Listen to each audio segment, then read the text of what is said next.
Hello, sir. Can we start now? This is 11 o'clock, sir. Yes, we should right away. Okay, let's begin.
Hello, everyone. You are welcome to the Lawyers in Energy Annual Stakeholders Roundtable.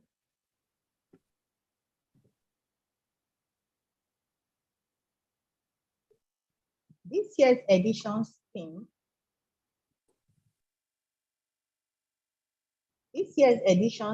will focus on the impact of the Nigerian 2023 general election on the African energy industry. In a normal democratic setting and civilized society, periodic elections are necessary for a successful change of government, and it also serves as a medium of improving the prevalent condition in a given country across all its sectors. As we move closer to the Nigerian 2023 general election, which is just 9 days from today, campaign for support among the electorate is at its peak, thereby causing political tension in the country today. To this end, the energy industry is not left out, as investors and experts are afraid of how the change of government would affect the African energy industry. Today's roundtable discussion would focus on one, how the incoming dispensation should handle energy corruption in the country. Two, how key appointments and project execution should be handled to promote growth in the industry. Three, what the attitude of the incoming government should be towards ongoing projects and achievements by the current administration. We have three very distinguished professionals with us this morning who will be sharing their very valuable opinion on the way forward, which we hope the coming dispensation will put into place. But before we commence today's session, the chairman of the network, in person of Mr. George Etomi, will give us his welcome address. Welcome, Mr. Etomi, to the annual stakeholder roundtable, sir. Thank you very much, Rakiba. Good morning, everyone, and good morning in particular to our resource persons. I'm really thankful that we have been able to gather this sort of a galaxy of stars to be resource persons for this very topical issue. Like Rakiba mentioned at the opening, elections usually should be a peaceful way of changing power from one administration to another. But the African experience has been elections are more like war and rhetoric, the general atmosphere in Nigeria to help by factors experiencing the currency change or the change in the of fuel scarcity. I don't know for the other. And general hardship, the numbers have not been very good. Inflation is high, exchange rates have gone up. Investors are even more wary about making investment decisions. There are even those who are divesting. And as attractive as the oil and gas sector continues to look, the simple question is that why is the impact not felt on the continent like it should? Hopefully, our resource persons will throw light on what should be done. And like we normally do, we will collate your views, which we will then send in as some kind of position paper when there are stakeholders meetings at the appropriate quarters where this can be done. I want to thank all of you who have registered. I mean, one thing that is very certain is that we cannot stop learning. The only way we overcome adversity is to rise above the environment in which we find ourselves operating. So this is not the time to run for cover. This is not the time to sulk. Or this is not the time to feel sorry for yourself. This is in fact the time to continue to gather knowledge. I want to thank Rakiba because once I open this conference, you just have to excuse me. Not only is it my birthday today, I also have to travel. So I might not be here with you throughout this period. But before then, thank Dr. Lai Fatona, who for my money is really putting his money where his mouth belongs. Not only has he been so impactful on the oil and gas industry, he's actually been on the field working it. So I don't see how we can get better experience in terms of sharing knowledge when it comes to Dr. Lai Fatona. I really want to thank you. And of course, to my sister, Professor Yinka Omoro, Senior Advocate of Nigeria, I want to thank you. She's just one of our pillar stones in this network. We just call on her and she's always there for us. Yinka, I'm always so proud of you and I thank you for coming. And then to your student, Najim, who says, oh, he's having jitters already because not only will he be speaking, he's afraid that you'll be marking him as he's speaking. But Najim, I have Prof's assurances that you've already passed. So thank you, Najim. I know you come with a very interesting perspective. So all I can do at this point is to ask that you all relax for the next few hours and enjoy what promises to be an intellectual feast. Thank you and good morning. Thank you, Mr. Etomi, for that beautiful welcome address. And happy birthday from all of us at the Lawyers in Energy Network. Long life and prosperity. Thank you. We wish you all the best and journey mercies on your travel. We'll be moving on to the main event now. But before I call on the speakers to share their thoughts on today's topic, let me quickly introduce them to you. Starting with our first speaker, Mr. Lai Fatona. Mr. Lai Fatona is a retired entrepreneur.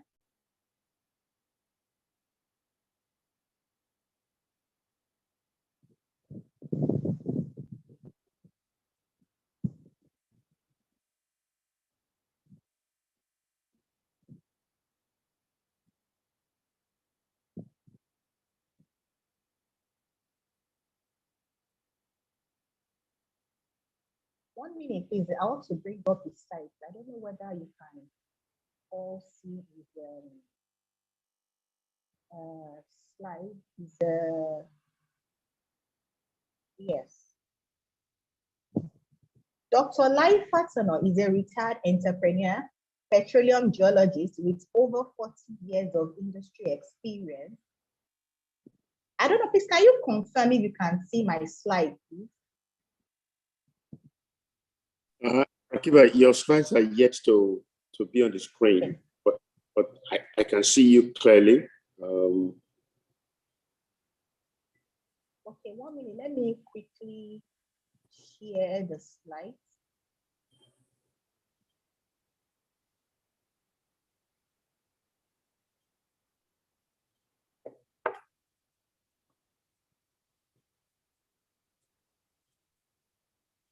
Yes, your slide is showing now.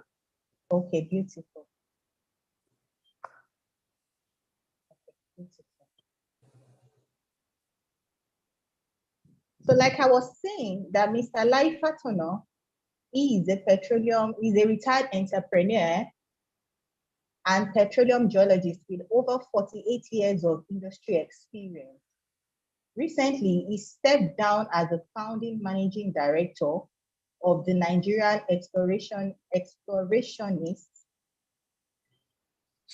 of the Niger Delta Group of companies and Nigerian first and foremost fully integrated energy development group after a long and personally fulfilling stewardship in defining and managing the growth direction and development of the company from inception in 1994. He studied geology at the University of Ibadan, Nigeria, graduating with a bachelor's degree in 1973. Thereafter, obtaining both the Master of Science, MSc, in 1976 and doctorate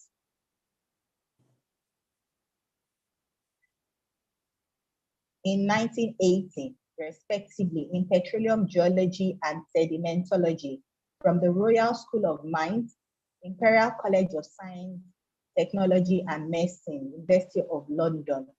As the pioneer and founder managing director of the Niger Delta Exploration and Production PLC Group, together with a small, fully Nigerian professional background team, he was responsible for the growth and development of the group. He was also a former president and chairman of Geothreg System Limited, a firm of which he joined after 7 years of employment with the Petroleum Engineering and Exploration Department of the Shell Petroleum Development Company of Nigeria, SPDC. A past president and a fellow of the Nigerian Association of Petroleum Explorationists. He is also a certified petroleum geologist of the American Association of Petroleum Geologists. He is the 6th and 2010 recipient of the prestigious highest ranking Harriet Adams Award of the Nigerian Association of Petroleum Explorationists, NAPE. Dr. Lai was awarded an honorary doctorate of science degree, honoris causa, by the Osun State University in November 2018 in recognition of his multiple entrepreneurial and inspiring contributions to the Nigerian oil and gas industry in November 2020. He was also awarded the honorary Doctor of Science degree by his alma mater, University of Ibadan. He is currently the Vice Chairman, Board of Director of ND Western Limited. Welcome, sir. Welcome, Mr. Lai, sir. Moving forward, I would also like to introduce Professor Yinka Omorogbe. Professor Yinka Omorogbe, Senior Advocate of Nigeria, is a professor of energy law at the Nigerian Institute of Advanced Legal Studies and senior editor, Harvard Advanced Leadership Initiative Social Impact Review. She was the Attorney General of Edo State in 2017 to 2020 and chairperson Edo State Task Force Against Human Trafficking in 2017 to 2020. She's the adjunct professor, Center for Petroleum Energy Economics and Law, CPEEL, University of Ibadan, from 2013 to 2018. She was also the secretary to the corporation and legal advisor of the Nigerian National Petroleum Corporation, NNPC, from 2009 to 2011, and the Dean, Faculty of Law, University of Ibadan, from 2005 to 2009. Our last speaker today is Mr. Najim Animashaun. Mr. Najim Animashaun likes to describe himself as a reluctant and recovering lawyer. For the last 20 years, he has been involved in complex institutional reform and policy management in energy and other sectors with international and development agencies. He was involved in shaping Nigeria's energy diplomacy strategy as special assistant to Dr. Ridwan Lukman, then special advisor to the president on energy and strategic matters, with a focus on renewable energy policy development leveraging Nigerian proposed gas master plan.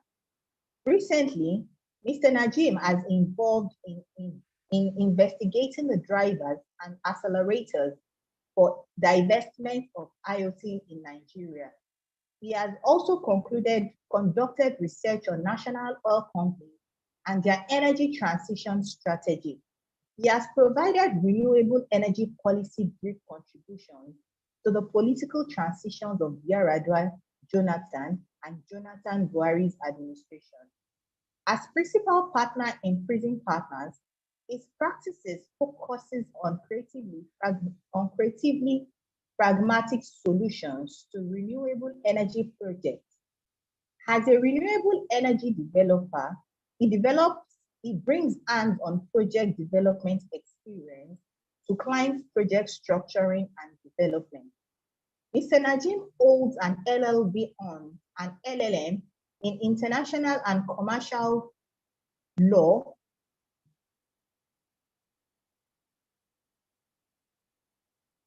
Mr. Najim holds an LLM in international and commercial law, both from the University of Buckingham in England and a Master's of Public Policy and Management from the University of Southern Maine in the United States. He has been called to the bar of England and Wales, Nigeria, and the state of Maine in the United States of America. Welcome, Mr. Najim. And Mr. Dr. Fatanasa, you'll be the one giving us our first presentation today. And we look forward to learning from you on the way forward of developing our energy industry in this trying period, sir. Thank you for coming.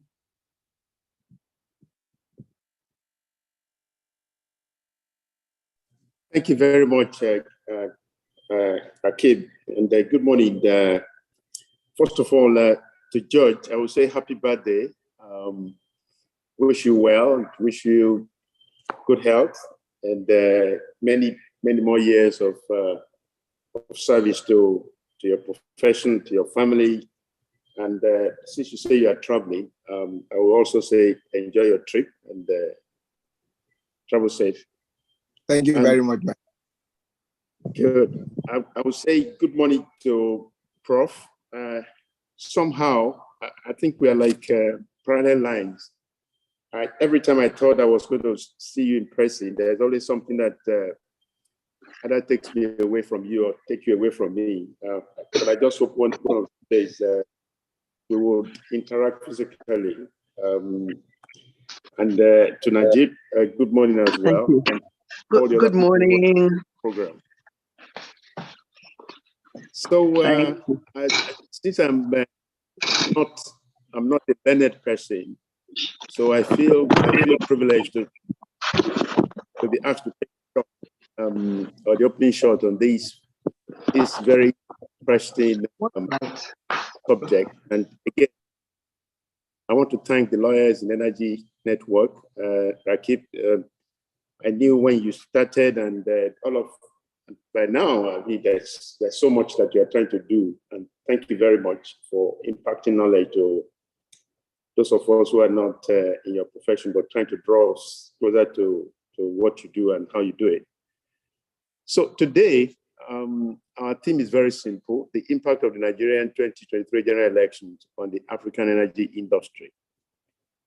And just like George had said, in any society, general elections like this are just natural circumstances. You know, things come, people, people are given the options to choose the direction in which their rulers would manifest their activities.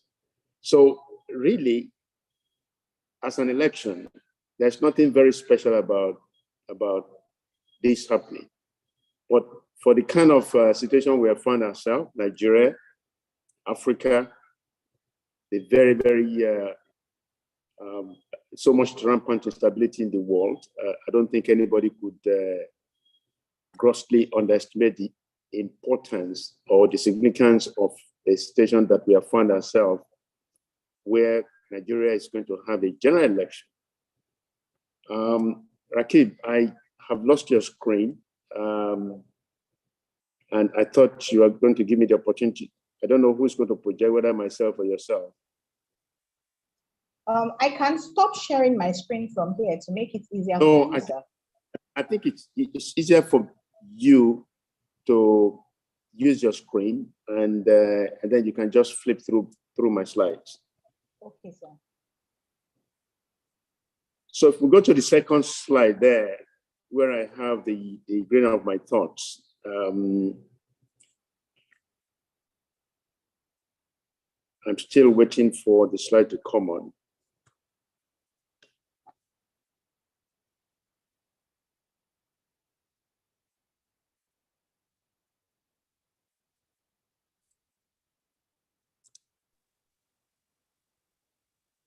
Hello, sir. Yes, Rakib. So are you flipping through from your hand, or I should flip from here? I think you should show the slides. I will just walk through them. So Okay, if you come to the second slide.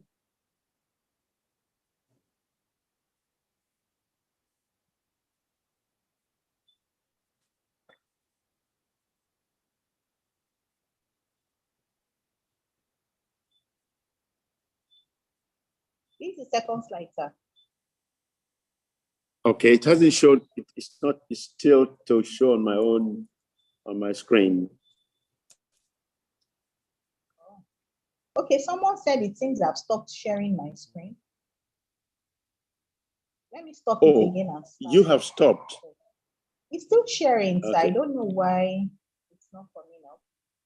But let me try sharing it again. Nothing is showing. Nothing is showing, but I can talk through my slides here, but you have to show it because you're obviously the host. But try to share it, sir. Anyway, while you go on through the slides, I think basically my thinking today is that even though the aptness of your topic, the impact of the Nigerian general election on African energy, I just thought that charity should start from home. And I was going to say that once we can digest the impact of the general election on Nigeria itself, then it would help us to understand what we are up and against for the rest of Africa. So just by way of the situation that we are in, we're in very unusual circumstances because, first of all, the general setting for Nigeria and Africa, we're just recovering from the impact of COVID. The energy setting is going through a very, very much spoken about transition, whatever it is that we fossil fuel to renewables, so much talking about it, flip-flopping. And I would say very few or nothing about that. And the other very special circumstance that we are dealing with in Nigeria and by extension, the rest of Africa, is the very, very high cost of energy today. It doesn't matter who you are, whether you're in the middle class, in the lower class, the cost of energy is unprecedentedly very, very high. And who has benefited from this? The energy companies. Unfortunately, the Nigerian Energy Company, our national NNPC Limited, have not taken advantage of the opportunity that high energy costs had brought on people. So that's a very special circumstance that I wanted us to interrogate. Now, let's look at one other very special circumstance that we're in. Nigeria, just like the rest of Africa, I would say we are very energy insufficient. We are very, very energy poor. And we are, therefore, by inference, we are very, very much energy insecure. So I'm talking about three things here: our energy poverty, our energy insufficiency, and our energy insecurity. And these are very, very significant things to address for not just for the future of ourselves, but the future of Africa. So we really need to interrogate what will be the impact of the general election in the journey towards overcoming our energy poverty, our energy insufficiency, and energy insecurity. Now, let me then go into the historical impact of Nigerian elections on Nigeria's energy industry. And again, I'm just going to use two slides here, which I posted from PwC. And it shows some very, very special issues, which we will then try to navigate ourselves and say, will this recur post-2023 general election? And then we then talk about what is the overall impact on Africa's energy industry, and then I would then take a few holes out. Now, because you are not showing my slide, okay, so now you are showing. So if you go to slide 3, slide number 3, good. That slide. Now, this is no. I think you've gone too quickly. Please go back up. Yeah, this is, and I mean, statistically, this is the spread of a lot of countries over the world and where they situate in terms of energy poverty. And sadly, you can see towards the bottom left quadrant where most of African countries are. And even when you see Nigeria compared to countries like Niger, Democratic Republic of Congo, Mozambique, you can begin to see a very, very significant situation. Over 130 million Nigerians do not have access to electricity. And if you then go across Africa, this statistic says 650 million Africans lack access. Now, this is quite a lot of food for thought for us. So let's then go to the next slide, where I am going to show the impact of historically previous elections, general elections, and what it has done to the Nigerian energy scene, and then you can then project. So now, PwC had shown records of what happened in elections from 2001, and that has been tracked until 2017. I was trying to see whether we could actually take this a little bit further down the road. But the most important thing here is that activities of E&P companies suffered drastically in the period leading to general elections, and subsequently, even more so, a little bit of time post-election. So there is always a dip in activities. There's always a dip in whether and the impact of that is what it does to the overall industry. So in the energy space, we must watch out that before election and immediately after elections, activities dip, and it has been the same. If we take this general election in 2023, I can tell you for nothing that activities of E&P companies in the last 2 years prior to today had been on the very, very, very significant decline.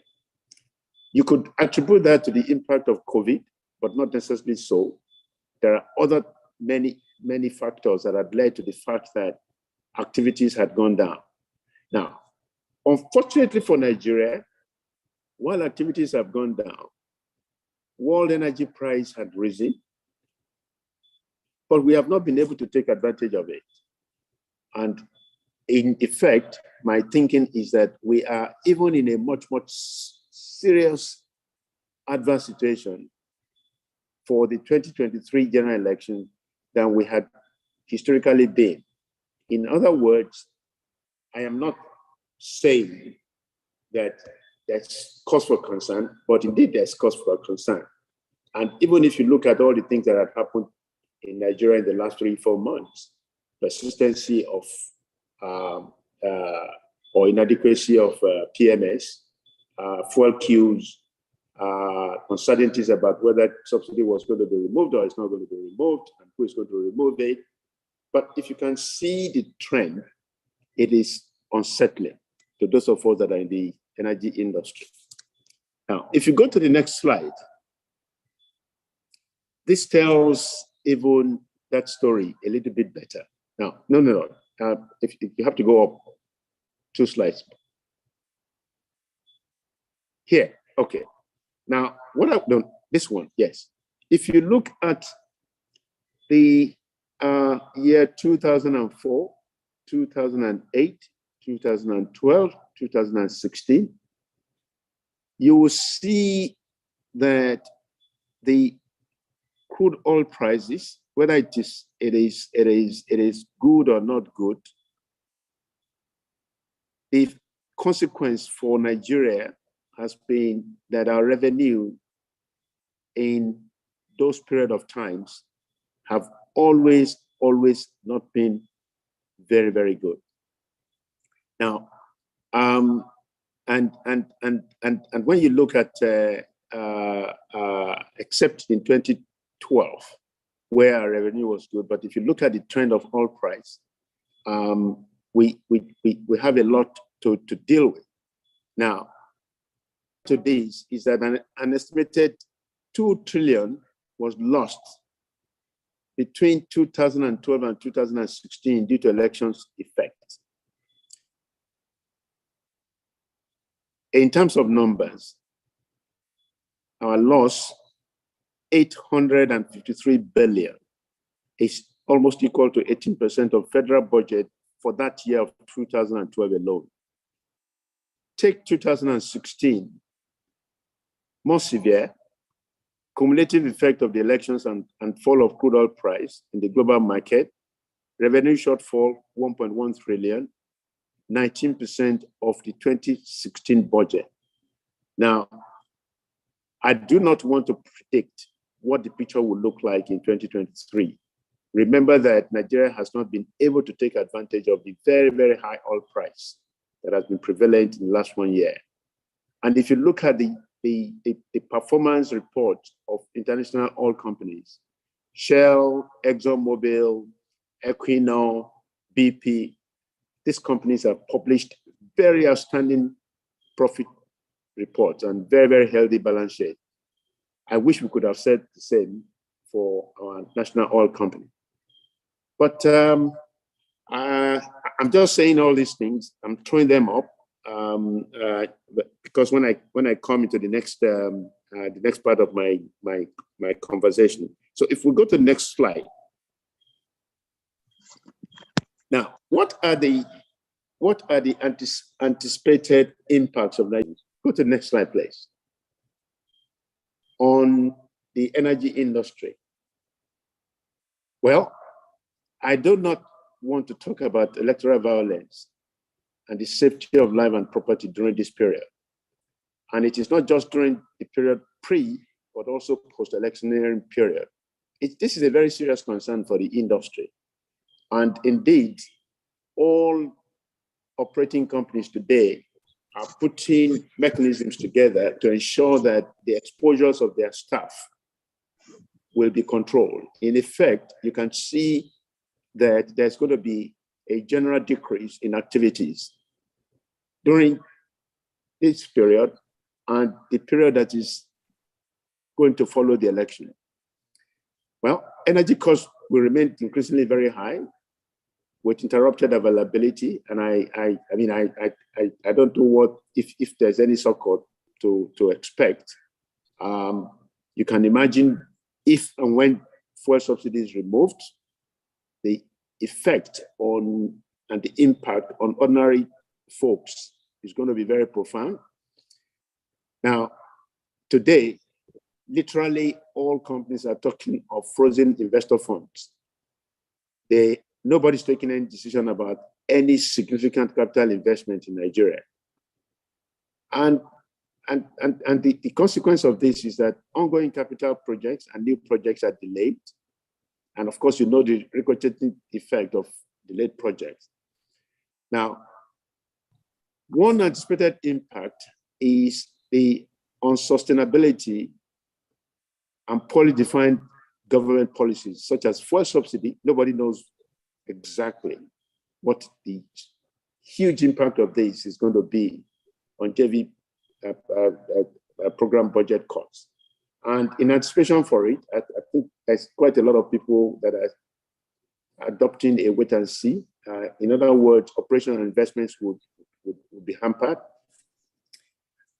Will the economic situation worsen? In the context of the industry today, there's a substantial brain drain and diminished human capital that is available to run the operations of the energy sector in Nigeria. Very, very many young people trained that are ready for the Nigerian energy sector employment have left the country in search of greener pastures. And this is a very significant concern to quite a number of us in the industry. Now, the next impact is the uncertainty that surrounds the outlook of the next government. Today, nobody can get who and what that new government will look like. You're going too fast. Yeah, right there. Yeah. So hello? That's uncertainty around the outlook of the new government and the state of existing investment, because there has been a number of commitments made by this government, and nobody knows whether there's going to be continuity or sustainability of funding of those commitments by the new government, because obviously the new government would have to take their own priorities and decide on what they want to do. Now, the next impact that I would like to highlight here is the policy changes and possible adverse effects regarding the effect of PIA. PIA is just coming in. We don't know how much of it is going to be allowed to truly run its course, or maybe there will be doctrines here and there for good posturing of that new government. But more importantly is the fact that revenue has shrunk due to decline in production and operational inefficiency. And in the circumstance of Nigeria, where our infrastructures are very, very old, and I'm talking about infrastructures in oil exploration and production, this needs to be replaced, and I don't know where the resources to replace them. Add to all this inflation rate. I mean, I think there was a release of the figure of inflation yesterday, where they say that Nigerian year in, year out inflationary rate has gone to about 23%. Now, at that level of inflation, the story is not very, very good. So if we go to the next slide. Now, frozen investor funds, delayed financial investment decisions for capital projects that have direct impact on regional players. For example, Nigeria is a very, very substantial gas supplier into the West African gas pipeline. Now, if anything happens to the Nigerian industry, this could suffer from some form of artifice. It might just suffer and it will suffer from it. So when you take all these things into consideration for Nigeria, you can already start to say whatever it is that the Nigerian industry contributes to Africa is going to be on the shortfall. And really, where does this lead us to? There's a little bit of a silver lining here. The transformation of NNPC from a government-owned entity into a public-owned entity might just be part of the solutions that we're all looking for. But it's like I said, like I think, this will require a lot of heavy lifting. It will require a lot of attitudinal change of the people that will run the affairs of NNPC.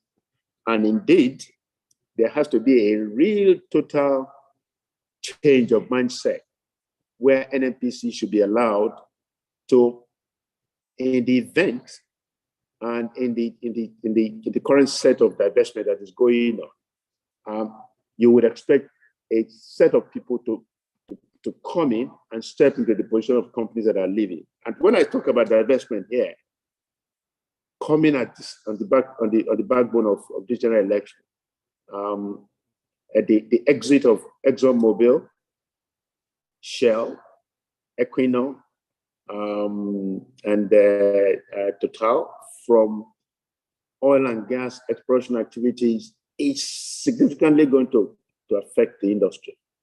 And except you have a very, very powerful entity equipped with the right caliber of human capital and financing, there is going to be a very, very, very, very difficult times in front of all of us, which I hope we find a solution to it. So if you come to my last slide, a few holdouts. My holdouts, I think I have about four holdouts here. That's the last slide there. If you just, you're going the wrong direction, yeah. There has to be a very significant attitude, to change and to improve security apparatus, not just during the election, to protect life and property. This is a very, very necessary requirement for investors, whether they are local investors or international investors. I also believe that the PIA, with a renewed commitment for implementation, is expected to improve investor confidence and expedite investment decisions for projects.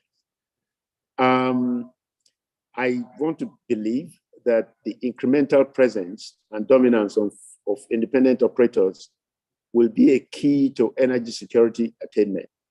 I know that the last bidding round, maybe about another 20 to 40 indigenous outfits have been licensed to do oil field development, give and take. If 50% of these cost the goal of getting to first oil production, then Nigeria will be better for it, and hopefully the rest of Africa. But the most important thing that I would like to say here is that ensuring smooth transitioning of government and political stability will be a very major expectation that I believe will strengthen the energy terrain, not just for Nigeria, but for Africa. Thank you very much.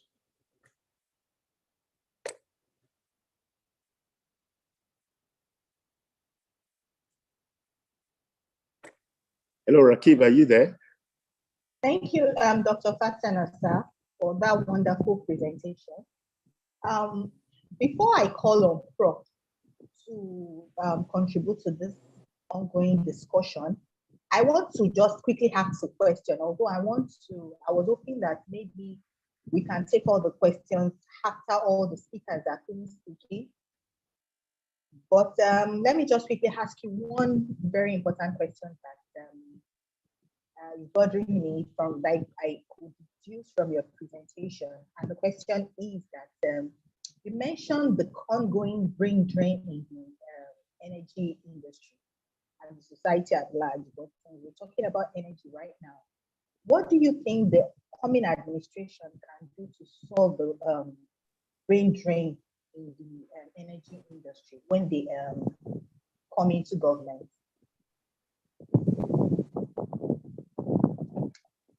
Well, Rakib, I wish I know what and who is the incoming government to look like. And maybe that might be an indication of how to guess. But it doesn't really matter who comes, whether it's the continuity of this government, whether it's a new entity. The situation in Nigeria today is not just about the energy industry, it's across the board.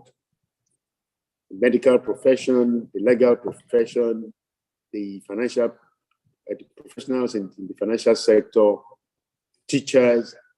There's a very significant erosion of human capital from Nigeria. And sadly, the expectation is that people are looking for greener pastures. And until Nigeria can provide a setting, an environment where there is adequacy of resources, there's safety. I mean, a lot of people are living in Nigeria, not necessarily just for the sake of wanting to live. If you feel unsafe, the spirit of kidnappings, killings, and general lack of security. So if you ask me, it doesn't matter what government comes in, security is a very major issue that they have to address. And again, I mean, we've had the opportunity to interact with literally all the potential candidates. And in each of these interactive sessions that we've had, we've made it very, very clear that security for Nigeria is a big ticket item.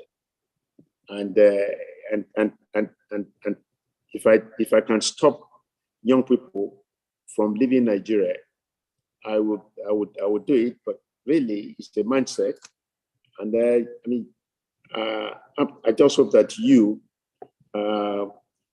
not going to be tempted by friends who believe that there's a better life for you somewhere outside of the shores of Nigeria. But in the end, Nigeria is home, and it's got to be that mindset that makes you decide whether you really want to stay or really want to go. Thank you, sir. We would appreciate it if you can stay back with us because we know we have a lot of questions to ask you. But moving on, let me call on Professor Yinka Omorogbe to give us our own contribution to this topic that we're discussing today. Prof. Ma. Hi, good afternoon, morning. I'm preempting it a little bit. And once more, I'm delighted to be with us in this gathering. This topic of yours is a big topic in so many different ways. I don't have slides per se. I just have an outline of the topics. I don't know whether I should share that, otherwise I can just speak to it. Speak to what I'm saying. So Rakiba, what do you... Okay, yes. Good. So I'm going to do that right now. So I'm talking from about 5 perspectives here, highlighting three points really. Elections and the Nigerian petroleum industry. That is one point I want to talk about. I want to talk about the petroleum industry and Nigerian government. Then I want to talk about the importance of the Nigerian election to the Nigerian petroleum industry. And I think that these are big issues that we need to consider.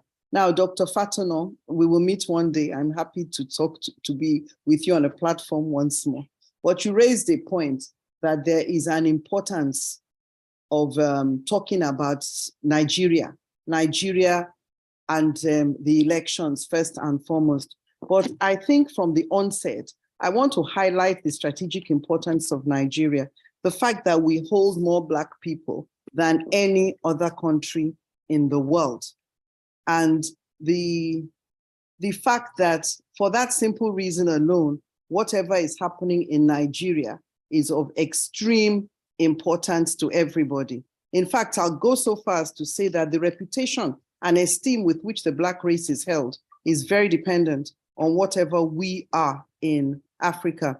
Our statistics change so many things in Africa. He's talked about the statistics of persons living without access to modern energy. If you solve that in Nigeria, it would go down for the whole of Africa. And I can go on and on and on. So there's a strategic importance we have. And as long as we are a basket case nation, which is essentially what we are, there are just going to be certain unfortunate realities.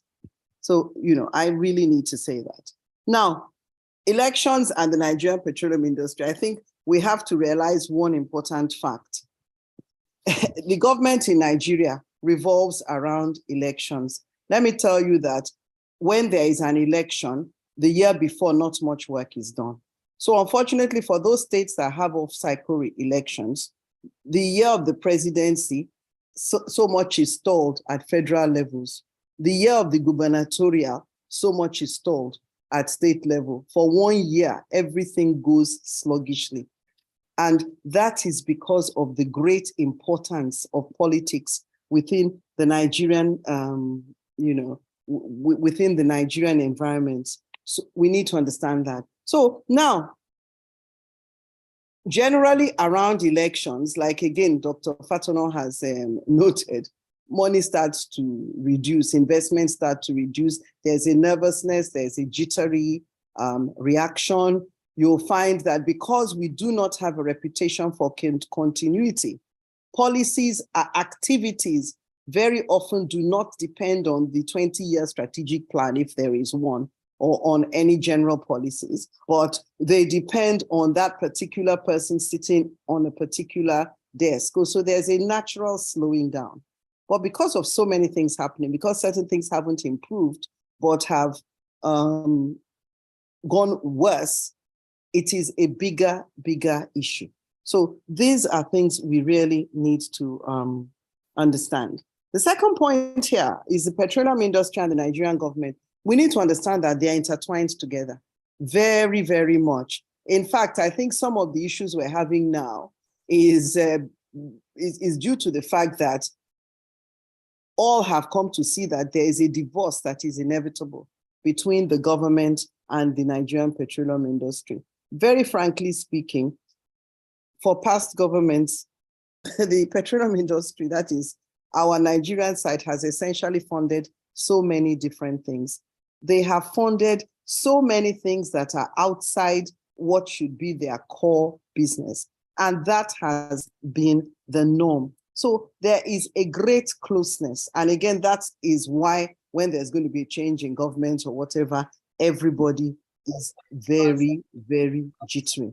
I think that we are far more jittery now again, and I know that this is reputation, but we are jittery because things have got to a stage where there is much, much greater uncertainty. So people can't be talking about, incumbency factor, we've known that doesn't work anymore. But now we've seen so many different things. We've seen some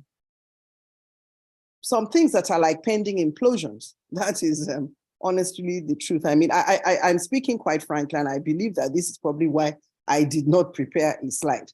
I believe, I believe that I should speak to some of these things, but these are realities. And in the few minutes that I have, I want to convey the importance of these realities to us here. Now, the importance of this particular election to the Nigerian petroleum industry. If I focus on this election, I'll say yes. Dr. Fatono, again, and thank God that he actually, talked about some things in a very gentle, nice way, but he still did mention them. The election now is particularly important We're at a very strange phase, to put it mildly. We're at a stage whereby those who believed in us for so long and who were here for so long are showing signs of fatigue or even signs of hopelessness. And that is what one reads in the divestments of some key entities. But within those divestments, there is great hope, because if the divestments are followed by persons who know what they're doing, taking over these investments, and if these investments are allowed to operate within a very, very positive environment, we will have a great nation. So there is so much that can happen. In Nigeria, particularly because we're not so much into continuity, like I've said before, election times are actually reset times. So it's a time to reset. But the problem is that in past years, the resetting has been more or less one person taking over all the benefits from another person who had all the benefits, and the industry and all the different people around bending over backwards to think in terms of these benefits more than in terms of what is necessary for the country. And that is why we took so long with the Petroleum Industry Act. I was honored to be part of it from the beginning in 2008. I can trace it. I know the stories behind it. Even after I've been out, I have known the different stories that are still around. And so I know we're not out of the woods yet. And I think even in this platform, I mentioned that reform is not legislation. So when you have a law, you're just at the beginning of the reform. And I think we are seeing that right now, because we've not had the law for, this will be the second year, I think, of the law. Am I right? Yeah. But, where are the major changes? Yes, the second year. Yeah, it's the second year, yeah. So what are the major changes that we have seen? What are the different things? So there's some conversations we need to have, but the conversations need to be premised against the fact that what we really need now is knowledge. And what we really need is the realization that strategic direction is what is most important. Now, I don't know who's coming up, but I can say for certainty that I have not heard much good when I hear people talk about the Nigerian petroleum industry. I haven't heard the right figures. I haven't heard the right noises. So I'm categorical that the main contenders are not speaking the language of a strategic, virile, strong Nigerian petroleum industry. They don't understand it. So that is just something we need to put out. What do we have now? We have NNPC that is now NNPC Limited. But the truth is, frankly speaking, the difference between NNPC and NNPCL is the L that is there. It's limited that is there. We have not seen any real differences. Certain things have not happened. The subsidy, which has been so criticized and maligned, and which we know is at the root of a lot of the problems that we're having, is still there, is still alive and well. There are rumors that it's going out once the elections are over, but let us see what happens. It needs to go out, I think, in a courageous way and in a strategic way. What's going to happen with that? Again, we talk about crude oil theft. We talk about the irregular refineries. What are we really going to do with them? My personal opinion is that those irregular refineries are here to stay. And if you talk to the different people that are involved, or you go near any of those communities, as I have, they're here to stay. What do? Bring them into the mainstream. It is possible to bring them into the mainstream. At least if you do, then you will not have a situation whereby people are dying needlessly, being burnt. You see them scarred. The people that work in these coal refineries, when there are accidents, they're scarred. They're in a terrible shape. There are.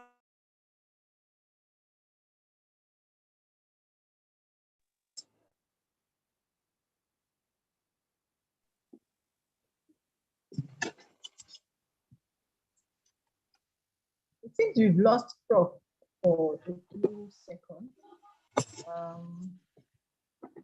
Let's wait for her to join us?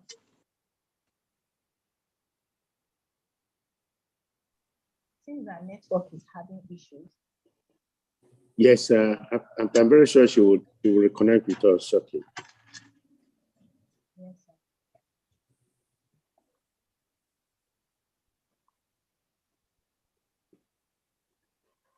Okay, Doctor, sir, before Prof comes to join us, a very quick question. How promising do you think the future of the Nigerian energy industry will be after the 2023 general election, sir? In your own opinion, looking at the candidates we have vying for that position. Well, Rakiba, I was shying away from it, but Prof has been very downrightly. She's been very sharp. You will see that none of the candidates had focused on the primary industry, the energy industry, and that worries quite a lot of us.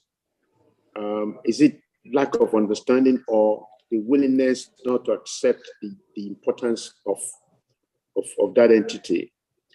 Again, if there's a clear indication of who the winner is, then maybe an early engagement would have been initiated. So yes, okay, Prof is back. Yes. Okay, sorry, Prof. Before you were, when you went, when your network went off, Doctor was just giving us his opinion about what he thinks, how promising he thinks the future of the Nigerian energy industry will be after the election, looking at the kind of candidates we have vying for that particular seat, presidential seat. Oh, okay. And I was relying on your straight shooting about how concerned you are that the industry is not being focused on by the candidates sufficiently enough to give a direction as to what will happen to that sector of the economy. So, and anyway, so please, so that we can get the best of your presentation. I think we should. Thank you. Thank you, Doctor. Actually, I had told Rakiba before that I'm having some internet issues. My main connection is just acting up terribly. So no, I was talking about, yes, my concern. I listen to them and they Your don't say video is much. off, ma. Oh, my what? Your video. Yes, my video is off and now it's on. It's because it's my phone now. Thank you so much. Until I can get back into my Mac. Okay, so I said that I was very concerned. Nobody has said much about the industry. And when you hear them talk, for example, when you hear the people talk, they talk about pathetic figures when you're dealing with the downstream. Nobody has a real understanding of the downstream. We never regulated it until recently. The PIA has a lot there as regards the downstream, but not much has been done there. The authority is working a lot and it needs to be strengthened in every possible way. But when you talk about the downstream, you are talking about development. It's when you are dealing with crude oil that you're talking cash nonstop. And we need to stop talking cash because Nigeria is the way it is now, because we've always just talked about an industry that is there just to give us money, but it is to give us development. And that is how we have half our people without access to energy services. I think before I went off, I talked about the tunnel vision of even those who are very knowledgeable. And again, this has been apparent for me because I've been like a broken record on access to energy services. And I actually decided to walk my talk. And I went in and I have solar mini grids in communities that were totally unserved. And I've been very amused by the reactions of my oily friends, so to speak, to that. It's like, what on earth is she doing? Why is she doing that? They come and they tell me the economics of, oh, this is how much solar costs. It's much more expensive. But hey, my communities are getting it 24 hours. 24 hours, and it's ultimately cheaper for them. The better pass my neighbor generator now is 100,000. People who never bought it before will never buy it with the way the whole place is going. There's galloping inflation. There's so much happening. If you think in terms of the poor, you will see that the energy mix is important. And so we need to bear that in mind. So these are huge issues we need to talk about. Petroleum is important. Natural gas is important. Even when you're talking about a transition, it doesn't throw out petroleum. It remains very, very relevant. But the other energy sources are important, especially if you think people have a right to a decent life, a right to energy services. And I believe all those things completely. So we need to think holistically in terms of energy as a whole. So the elections are very, very important, but my prayer is that whoever comes in will just be a person of wisdom who understands that the energy industry cannot be one that is business as usual for us in Nigeria, because it has led us to where we are today. The truth is that reform has come up in Nigeria now because finally, those who benefited from the mess, came to realize that time was running out. We were not a beautiful bride any longer. We were not so essential, and we would lose out on everything. And as Dr. Fatino has said, we already have lost out at, now we could have been making a packet because of the surge in prices, but no, we're not. We're caught in our basket case scenario of now being more impacted by how much it costs to buy products, which is really untenable. So, you picked a topic with so many different issues and dimensions, but ultimately, our strength for Africa. Hello? Are we on?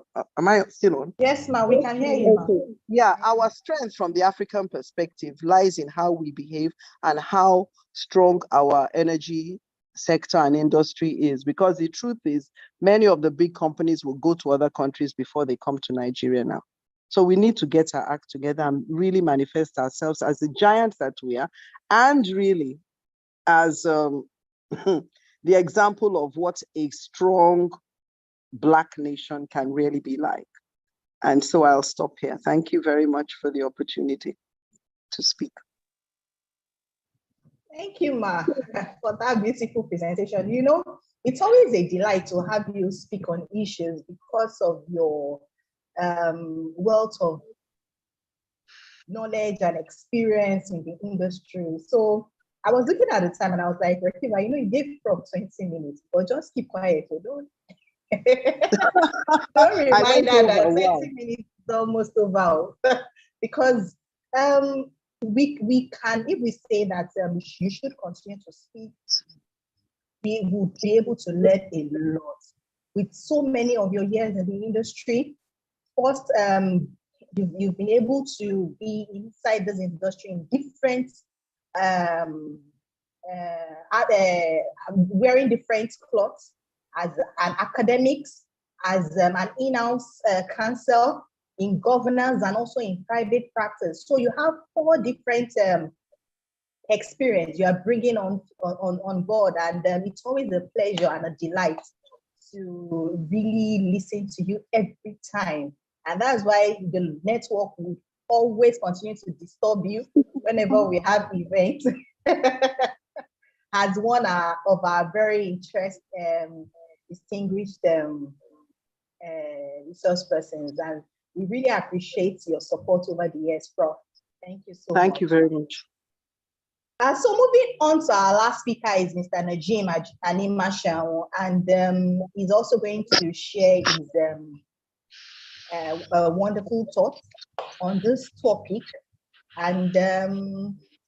Najim is someone that we don't want to not hear from. So Mr. Najim, over to you, sir. Well, Prof, please don't leave us, because we have so many questions, and I know that the participants are itching to ask you and Doctor questions, but I don't want us to do question and answers in between all this, so that because of time, So, Mr. Najim, sir. Thank you, Rakiba. Can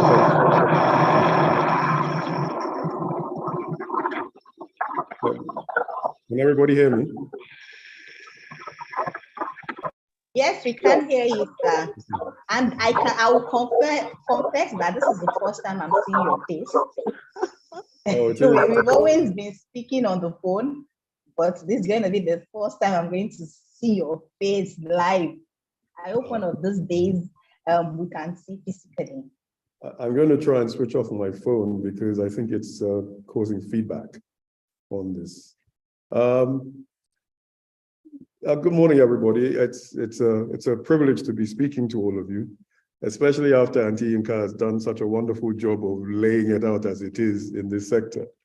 And I can tell you that I know fewer people who have devoted their professional lives to bettering the state of the petroleum sector in Nigeria than Auntie Inka, as I like to call her. So I will try and emulate her and do this without a presentation. But I will do some little bit of cheating because I had a presentation before that was focused almost exclusively on energy security and diplomacy and renewable energy in the climate change space. But then I realized that that wasn't really answering the questions that were asked. Those three questions basically focused on how the government will handle energy corruption, what appointments and project execution would they champion for growth, and how would they deal with the legacy of the outgoing administration in terms of their achievements and essentially non-achievements. So I'll try and focus on those aspects because both Dr. Fatona and Prof have dealt with them so well. What I will try and do is to give you a slightly different perspective on it, and that's the perspective of somebody who is looking at these issues in a slightly different way. So my discussion will focus on those three questions. In terms of the new administration's handling of energy corruption, I will try and deal with three issues, and they'll be divided into this: the structural component, the operational component, and the cultural or constitutional component. All of these three have been discussed by Dr. Fatona and Prof in their presentation, so I won't dwell too much on that.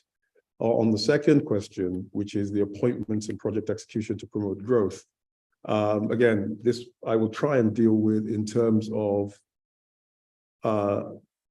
do we have a joined up development strategy? And is there a development consensus, right? And this really will be a discussion more on whether our elites and their interests are aligned. And I will rely quite heavily on a recent book, which I suggest you all buy, titled Gambling on Development.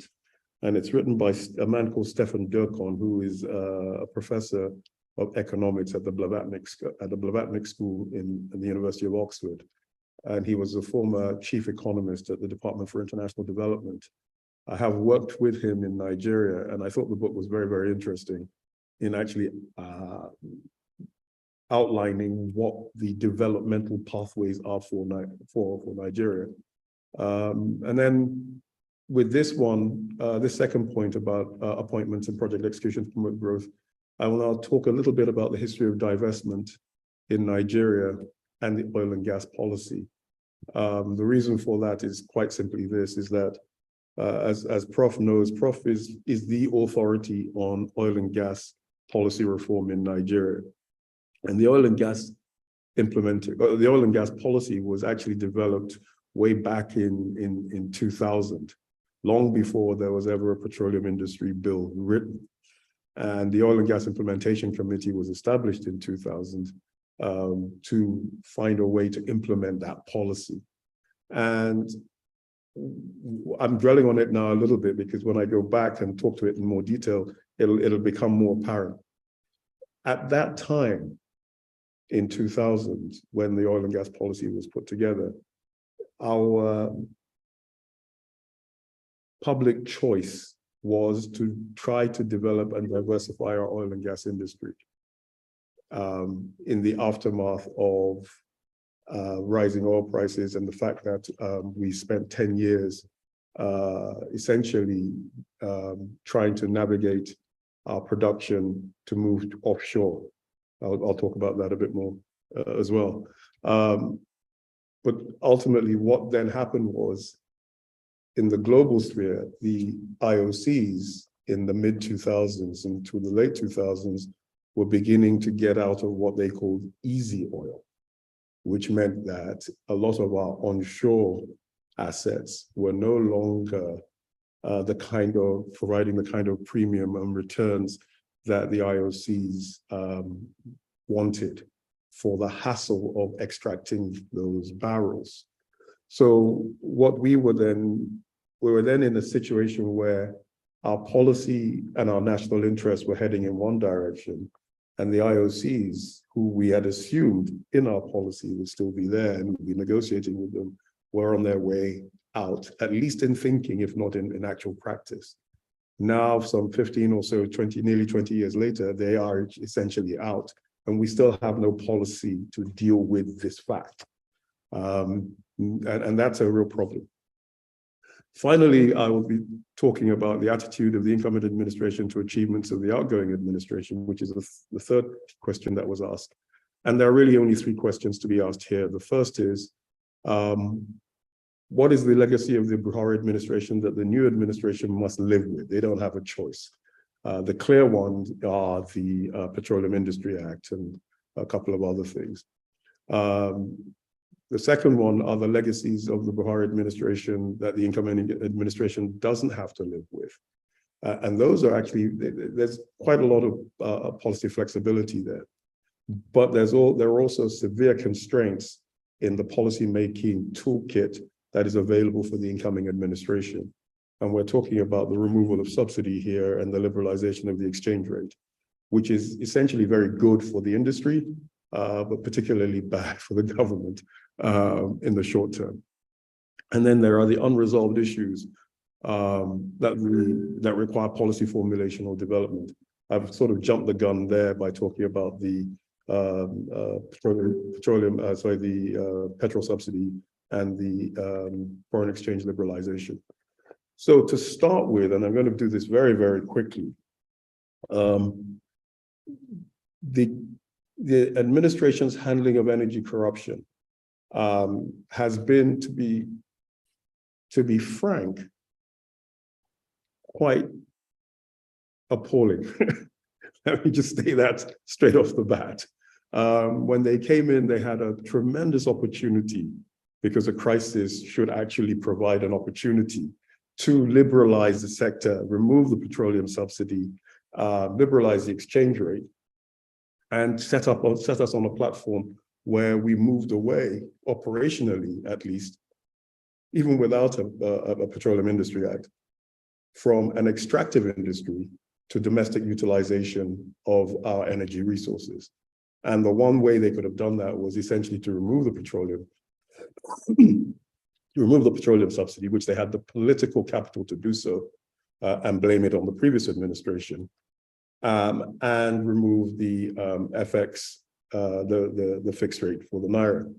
Because we soon learned very, very quickly, because the oil shock, the fall in oil prices in 2014, that the government could not pay. And we got to the point where we were almost at the point where we couldn't even pay our bills when the president was away, that the vice president then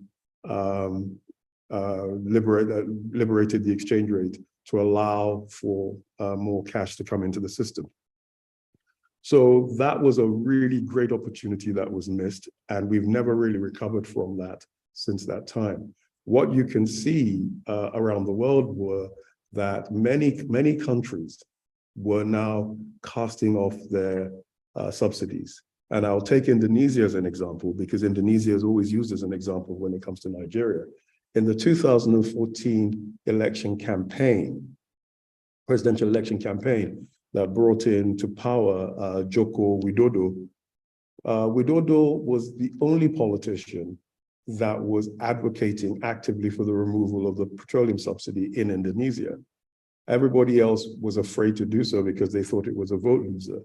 And what Widodo basically did was he used to go out with a standard stump speech, and he produced 3 cards. Two cards. The first card was a red card, which was an education card. The second card was what it was called a smart card, which was, first card was a health card. The second card was what is called a smart card, which was a health insurance card. And basically, these were forms of conditional cash transfers to the hardest hit by the removal of the petroleum subsidy. And in the first 2 years after he got into power, he not only did he remove the petroleum subsidy, but he ultimately used the savings from that subsidy to pay for these conditional cash transfer, these social safety net policies, and improve the infrastructure.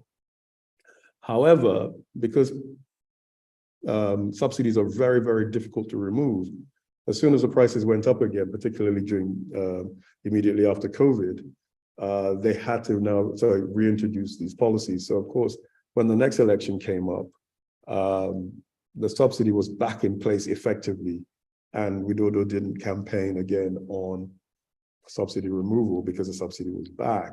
So it is an easy thing to say you're going to do. It's a very, very, very difficult thing to implement and practice. The new administration will have to do that. And the new administration will have no choice but to do that, because we're going to have to take on, at least in some way, shape, or form, an IMF restructuring program or World Bank restructuring program. So we're back to SAP. And SAP was in the 1980s was the ultimate catalyst for reforming the petroleum sector. So when we go back to these very petroleum sector reforms that we're talking about, the inspiration and the pressure for them started in the mid-1980s under the Babangida administration. And the liberalization process that produced what is today the BPE started then. So, and of course, the first indications that NNPC was to be commercialized was at that time. And the very first time that NNPC actually got an independent chairman was during the Babangida administration. So we've come essentially in one way full circle, or we will have by the time this new administration comes in, come full circle back to that. So those are the issues that are affecting us in terms of how they're going to handle corruption. They won't have any choice but to handle corruption because of the dire straits that we're in. There isn't a pie to share anymore. There aren't contracts and oil blocks to give away. You've got to leverage what you have, and you've got to turn your petroleum sector from an extractive-based sector, which is basically selling crude oil, which it has been the case since colonial days, to one that actually utilizes the oil and gas that you produce to drive economic development. That is the cultural change that we need to have. Now, one of the binding constraints of the cultural change that we need to have is a constitutional problem, and Prof will know this better than I do, because our constitution is essentially structured around, and it presumes that there is revenue to share from natural resources.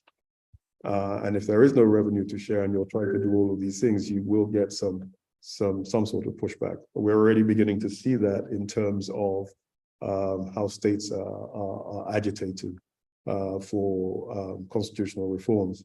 And at least one of the presidential candidates is talking about restructuring. So a lot is happening. And in that space, there will be quite a bit of turbulence. The question would then be whether or not we're going to have a reform that will address corruption, right? Or whether we are going to have a reform that will replace corruption. And that's the last thought I would leave you with on this issue. On the second question, appointments and project execution to promote growth. The question here is, do we have a development consensus that determines that our development strategy is going to be based upon the economic more than the political justifications for it? I will take just 2 examples. Right, the first one is this AK pipeline that is going from supposed to go to Kano. Now, NNPC and the various powers that be want to put 1,000 megawatt gas power plant in Kano to be able to receive the gas that is being piped on this pipeline. The economics of this pipeline are quite daunting because without a credit-worthy off-taker for the throughput, it doesn't make sense to build the pipeline. Now, when as a renewable energy project developer, I asked myself, why would you want to build a pipeline that can't supply gas to off-takers, there are none in the north, when you have plenty of sun in the north that will produce the energy you need that power plant is going to generate? It doesn't make any sense. And the reason why it doesn't make any sense is that only 10% of the life cycle cost of a gas power plant is in the plant and the associated infrastructure, whereas 95% of the life cycle cost, or 90% of the life cycle cost of a power plant, a solar power plant, is in the solar power plant. In other words, you don't have many operating costs or variable costs.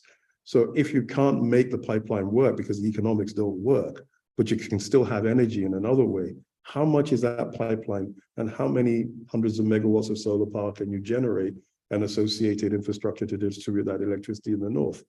It's just, you're not making the economic case for the pipeline by comparison to the energy that it can supply for the development that you need in the markets that you need it. So we need to have a joined up development consensus and a joined up development strategy.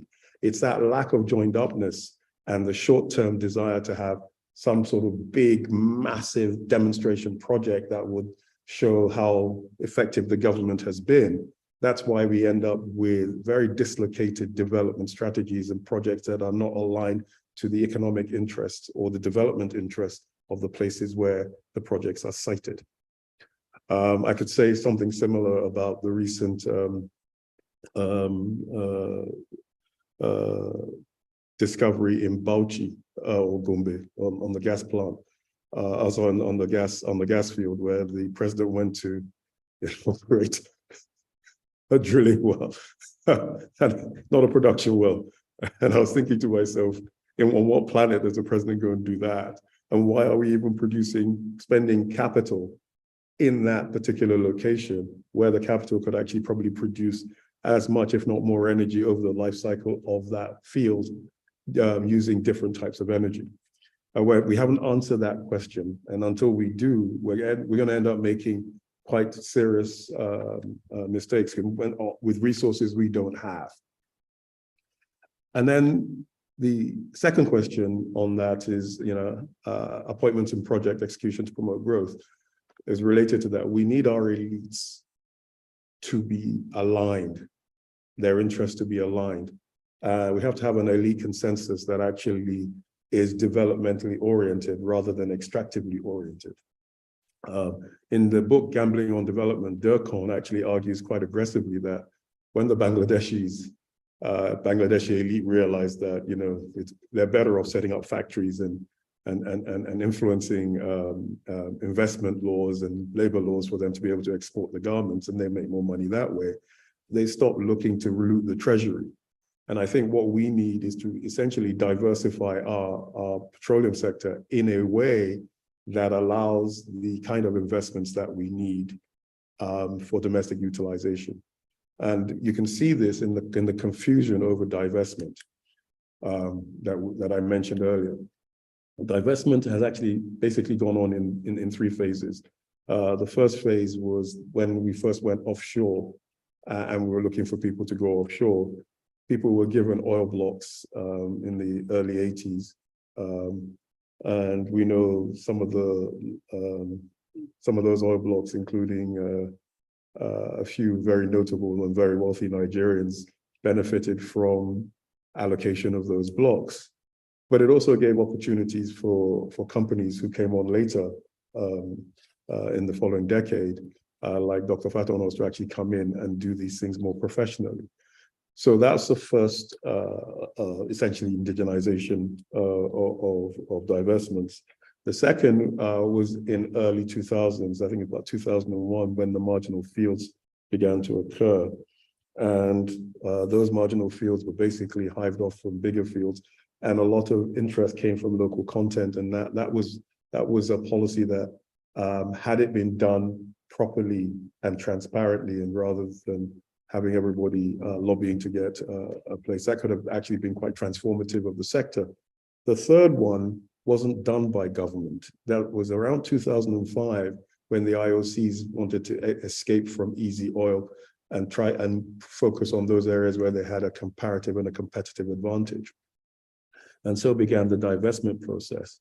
And so in 2010, between 2010 and 2014, we had 24 divestments of many of the onshore assets.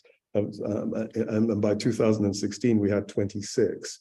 So what we now have is a situation where domestic oil companies probably have around 31%, and it's probably going to be larger if the Shell and the Exxon divestments occur. But what we don't have, and we've never had since the time that the IOCs have told us they're leaving, which was way back in 2009, I think, we've not had a divestment policy. And we don't even need a very clear or articulated divestment policy. What we do need is a facilitated deal between the IOC that's divesting and the company that's coming in. And in the fiasco that was the recent Seplat ExxonMobil transfer, it's not a very edifying experience for anybody who wants to come into Nigeria, even if they have the competence, when you have a situation where the regulator and the villa are at odds. So these are the things that are affecting the implementation of the policy. As Professor Omorogbe just said, that the only thing that's really changed in NNPC is the L. And the question now is, can we make that L count? Can we make it count in terms of ensuring that the duty bearers in the L of NNPC publish their accounts? Can we make the L count in the form of having activist shareholders, as in Engine One, get involved? Would it be in the interests of any state government to basically bring a derivative action of some sort to force NNPC to actually be more transparent in its transactions? And these are the things that would be interesting to see whether or not we can make the L count in NNPC in a way that forces the company to operate more transparently and get that divorce, the actual divorce that Professor Morgan was saying, completed. Because once we can sever the political link between NNPC and the villa and the political class, we might actually be in a position where it can operate as a sovereign champion in the energy space to develop the industry. And finally, I'm going to come into the attitude of the incoming administration to the achievements of the outgoing administration. The major legislative achievement of the outgoing administration is the Petroleum Industry Act, which it has passed. And finally, that's a very good thing over and above everything else. The problem that I have with it, because I'm working in that renewable energy space and the climate change space, is that it does not deal with climate change at all. It does make some references when it refers to NNPCL about NNPCL investing in renewable energy projects. I think the actual act mentions the environment about 3 times in the entire act. But what makes it more interesting is that that act and the Climate Act were passed in the same year, essentially. They were passed within several months of each other, and neither act is really talking to each other. Now, the Climate Act provides some obligations on NNPC, particularly for reporting and mitigation, and we don't know what the energy transition plan of NNPC is. This is particularly interesting in that the very first UNFCCC meeting, that is the COP meeting at Kyoto, NNPC was a designated national authority for Nigeria. Today, it is the Climate Change Council, the Climate Change Council. However, the next COP, COP28, is going to be in Dubai, and the lead for COP28 for Dubai is ENOC, the Emirates National Oil Company. So we are not even in the conversation at that point. Why is this important? It's important because the nature of a just and equitable transition program that South Africa launched, for example, recently, is predicated for us on gas as a transition fuel. For South Africa, it is moving away from coal. And the transitional assistance that we can get in particular would be quite significant. Now, we know we're not getting any finance from the international communities, but we also know that that the IMF and the World Bank are going to have to step in to provide us with some support because we can't pay our debts. And we know that the petroleum sector is not providing the revenues for us to be able to actually fund our obligations, which is what we used to do. So that puts us in a fairly interesting position. And we are not really even preparing for that COP28 with a clear timetable and a clear set of policies that is acceptable across the board in government that will meet our developmental obligations. And we have an advantage being a member of OPEC and with ENOC taking the lead in COP28, which gives the petroleum sector and the hydrocarbon sector a heightened or a higher or more influence in shaping the agenda of that COP. We're not even at the starting gate where we can actually start negotiating what we would want as a country. But these are the unresolved issues that will be in for the next administration. And I hope it'll be one of their priorities, because as we are now, we are in a world of hurt. And I thank you for listening. Thank you, Mr. Najim, for that insightful conversation. Just a thought, can we still talk about energy transition, bearing into consideration the current energy crisis prevailing the Nigerian society at the moment? Sorry, you're going to have to repeat that, Rokiba. Okay, I was saying that, can we still talk, can you hear me, sir? Yes, I can hear you now. Okay, can we still talk about energy transition, putting into consideration the current energy crisis affecting our country at the moment? Whether we like it or not, we are in an energy transition, and we are already feeling the effects of it. We're not getting any inward investment in our petroleum sector because we have aging assets. There are newer players who are anxious to move much more quickly in developing their petroleum resources, because they know that oil and gas are they're on a clock to essentially extinction. So everybody wants to develop as quickly as possible, as fast as possible. So we're in a competition there for investment dollars, in a much more heightened sense of competition than we were before. And that is as a result of the looming spectacle of an energy transition. All those are also, you can see it in the fact that most major industrial companies have set a deadline for electric vehicles and various other things relating to energy efficiency in their buildings. And so we know we're getting to a point where oil and gas will have reached their peak as an indispensable energy for development. So on that global scale, we are in an energy transition.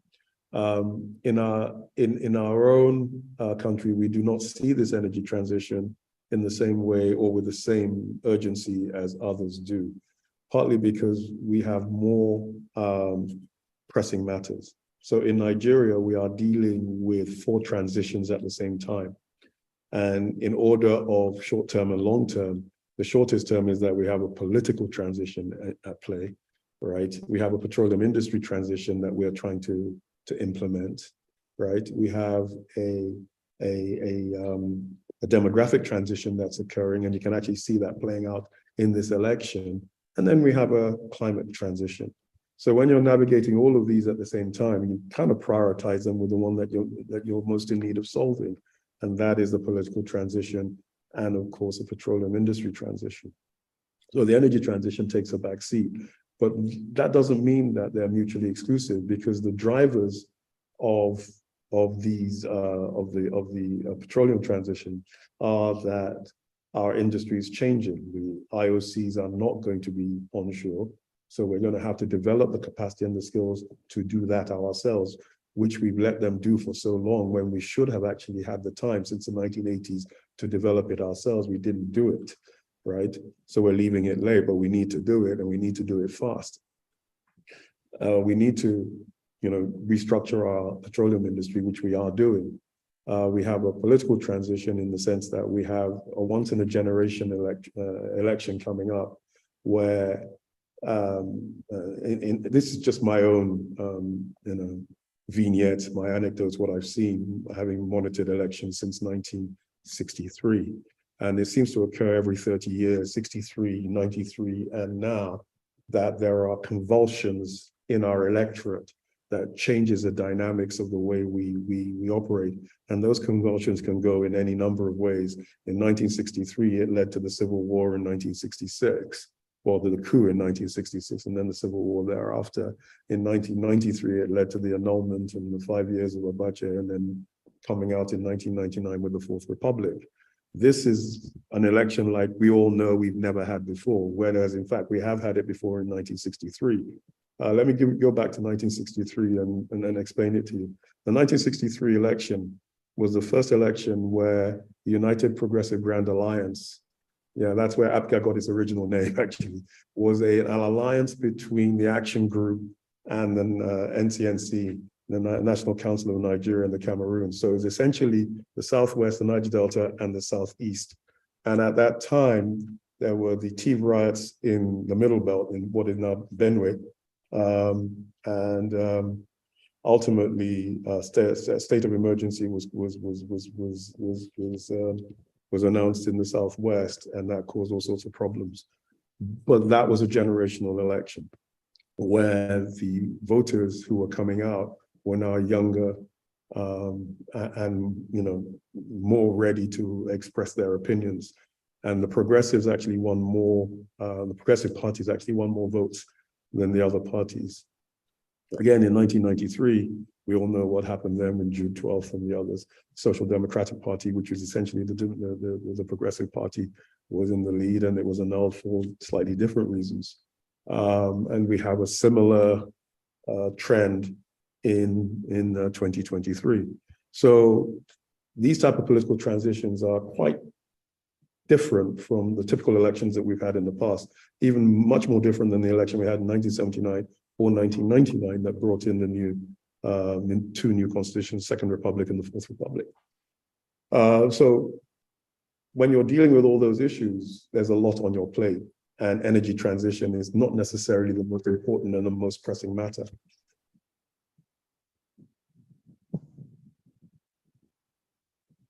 Okay, thank you so much, sir.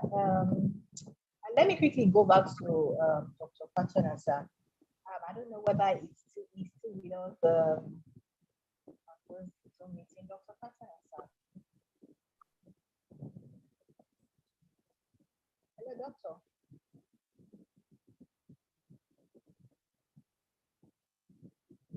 I don't know if Dr. Patona is still with us. Rakib, I am, but you froze up for a few minutes. Yes, I'm here. I'm very much here. Okay. I just have a quick question for you, sir. So we're looking at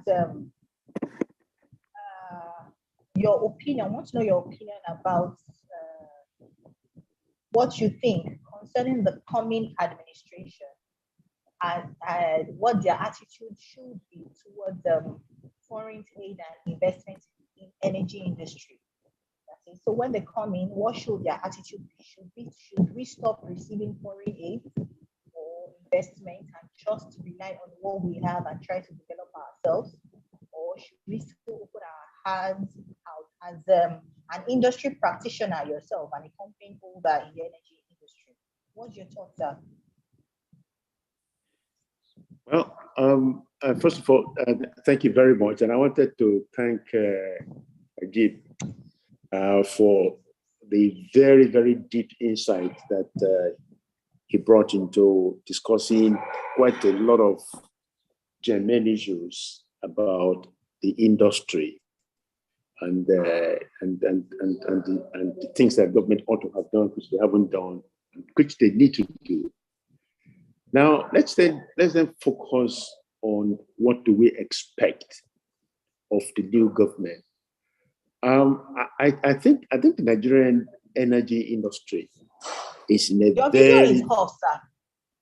Oh, sorry. Okay. I'm trying to conserve bandwidth. Actually, yeah. All right. If you can see me, yeah. I'm saying that the energy industry in Nigeria is in a very, very special circumstance. We are looking at a situation where the uncertainties of the industry, at the same time, synchronized with energy transition, even though it is a flip-flop matter, and the fact that in the particular case of Nigeria, the industry is in such a state that there has been very, very poor investment. But like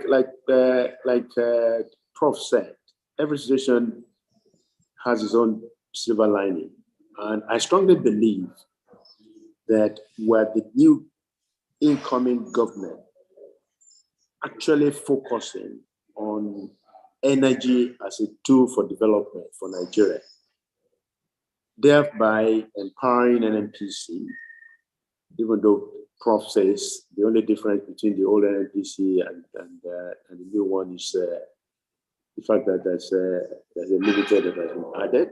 Let us give hope a chance that a new government, whoever that new government happens to be, considers that the energy industry needs to occupy a totally different position from what it used to be.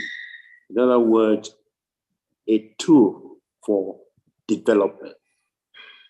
Now, I don't know how that is going to happen, except that the national company or the new NNPC is given the very strong leadership, new leadership, strong leadership with very strong ability to go out and look for money to do things timely. And when I say timely, when you and what you need to do must be prioritized, because here the entire space of the energy spectrum in Nigeria, the new development in the Chad Basin is going to compete very, very aggressively with, and whether it's politically driven or otherwise, with what I call low-hanging opportunities in the Niger Delta. So you ask me, what will the new government? And because I don't know who that new government is, it's very, very difficult to guess what their mindset is. But I think the major takeaway is the warning given by Prof that insufficiency of content and discussion is being given to the matter of the energy industry in Nigeria by any of the contenders, and I think for me that is very, very unsettling, because there ought to be a very, very strong interrogation prior to now as to what will be their plan, their take, and what will they do with the residual of the industry that is left behind. Because the matter of divestment is a very serious matter. Let us look for now the state of the ExxonMobil divestment. If the Shell divestment goes on, and if the Total divestment goes on, you will see a very, very changed environment. And there has to be a very, very strong and capable entities that will step into that vacated void that is going to be created by, one, the absence of capital that is going to be required to work what I call the low-hanging fruit, which is the bread and butter of Nigeria today, which is the current oil production that is coming from the Niger Delta Basin. Thank you, sir. Prof. Ma, you have a question here from Sandra Osinachi Martin. She wants to ask Professor Morabema. She wants to I'm ask here, your yeah. opinion. Okay. She wants to ask your opinion about the contribution of indigenous operators to sustainability of the energy industry. Sorry, She's indigenous asking that operators plus what? I can't hear you well. said she wants the opinion, your opinion about the contribution of indigenous operators to sustainability of the energy industry. Okay. I think that for a long That's- time, right? Oh, have you finished the question? No. So she now went forward to ask that, is the marginal field operation to be given its pride of place in the new policies? Okay, let me first start off by saying that I have always been 100%, if possible, more than 100% in favor of indigenous operators, and believe that Nigeria from the onset should have had clear policies that established its indigenous companies so that they could grow. Unfortunately, again, since we all have to be frank, our policies have not encouraged growth. In fact, an indigenous company that wants to grow meets a lot of blocks on the way, and I won't go into those blocks. There's no reason for there to be an environment that encourages one indigenous company to have one license. We should actually have something that encourages their proliferation. If we have many of them, we won't have these energy security issues that we're dealing with. There's so many different things that would be impacted. So I have to say that first. So now when you go back to that, you'll find that at the end of the day, the difference between a marginal field operator and an indigenous operator is one that is artificial actually, because at the end of the day, they are all operators and they all actually should be operating within a terrain that promotes them and moves them forward. So is there a place for them under the new legal regime? I think that's the general question. Undoubtedly so. Any country that wants energy security has got to make sure that it encourages its own indigents and its own companies to be as viable as possible. Thank you, ma'am. Before I ask Mr. Nigel this question, I just want to know your thoughts about what you think the coming dispensation, what advice you have for them. You also having been in government for several years, what advice can you give them to tackle current corruption issues in the energy industry? Current corruption issues? I think that we should just... Well, no, look, the truth is that corruption is very easily tackled if you want to tackle it. Whether we want to or not is a big issue because it's very much condoned in society. It's very simple. You tackle corruption by seeing somebody doing wrong and actually applying the measure, the prescribed measure for that wrongdoing. So if the person has broken the law, don't dilly-dally, shift all over the place and do nothing. Make sure that there's consequence management. Make sure the person is actually punished. Don't now start something whereby some of the highest in the land flout laws blatantly and they are left behind. I think it's very easy. It's not a problem. It's not a problem. Hopefully the new administration will do that. But generally in Nigeria so far, there's one law for those that are on another camp and one law for those that are on your camp. We need to we're getting some jolts now, some bolts. The truth is, like 2 hours before this seminar, I was actually wondering whether I would be able to talk because there were some things that for me were mighty shocks, mighty shocks to the rule of law and processes in Nigeria. But I've accepted that these are some of the paths that we'll take. And I think that I'm really happy that Najim spoke. I think it was brilliant. I got a lot of things from him. The 30-year cycle had never struck me. in the way that he did when he spoke. And I'm very happy about the book he told us about.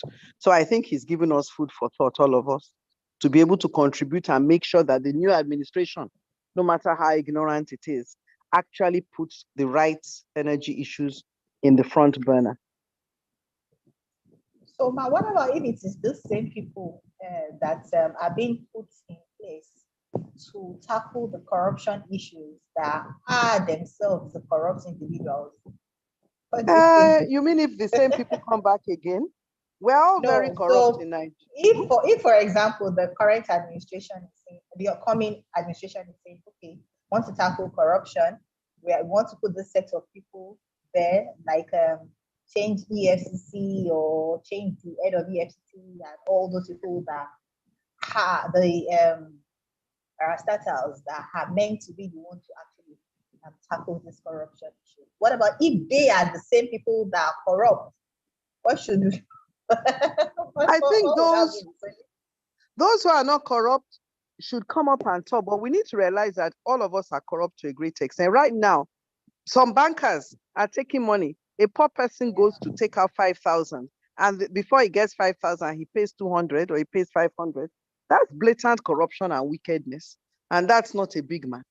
So we need to look at the whole system, and we need to also look at ourselves, but address it and call it by its name, because usually we don't call it by its name. So we Nigerians, we shout out, you people shout out, the world belongs to you. Thank you, Prof. Mr. Najim, sir, just a quick question for you, because in your presentation, I noticed that you spoke more about the petroleum industry and solar energy, that is renewing good energies and hydrocarbon energy. So my question to you now is energy utilization and exploration enough, or will the government, that is the incoming administration, concern itself with environmental protection of compliance vis-a-vis putting into consideration these two energy sources that is ongoing in the world, or that we're using in Nigeria right now? Sorry, I didn't quite hear that question. You were coming in and out. Can you repeat it, please? So can you hear me now? Yes, I can hear you. Okay, so the question is the energy transition, is the energy utilization and exploration enough, or will the incoming administration concern itself with environmental protection or compliance, putting into consideration the two energy sources we are currently operating in our country, that is the hydrocarbon source of energy, the crude oil, and the solar energy? I think we need to step back a bit and try to divorce climate change, energy transition, and our own hydrocarbon energy sources. The current policy of the Nigerian government is that gas is the transition energy for Nigeria. So we will use and develop our gas to develop our economy so that we can actually get to our net zero targets by 2060. I believe that's what the president has said. But in the meantime, things that are going on in the international arena, like for example, the methane pledge, require us to stop gas flaring. Now, one way we can make a lot of money and be environmentally compliant is to stop gas flaring and to have the penalties, the gas flare penalties in place. So what that would effectively do is to force the IOCs to stop venting gas or flaring gas and monetize that gas that they're flaring. The regulation and the enforcement and the incentive structures to utilize the gas are what you need to put in place. And Prof was one of the first people that I remember during the Oil and Gas Implementation Committee to be actively advocating for this issue very aggressively in terms of using regulatory and enforcement tools to do so. I remember one or two heated exchanges on the 11th floor of the Secretariat on this issue. So that goes back a long way, but that's one side of it. The environmental issues that you're talking about are separate in that, yes, the environment is being impacted, but the environment is also being impacted by wood burning. So anybody that eats suya or goes to a buka, right, is probably contributing as much as whoever it is that's illegally tapping a pipeline. So you need to look at, why do we need gas as a transition fuel? We need gas as a transition fuel because it's the one with the lowest carbon footprint, but it also mitigates, particularly with cooking gas, those other areas of environmental degradation that we have. Now, if the government can put in place the right incentives and the right policies, that's one way for domestic utilization of the gas that we would otherwise flare. So if they could take the lead on that, that would be really good. Just to give you one example.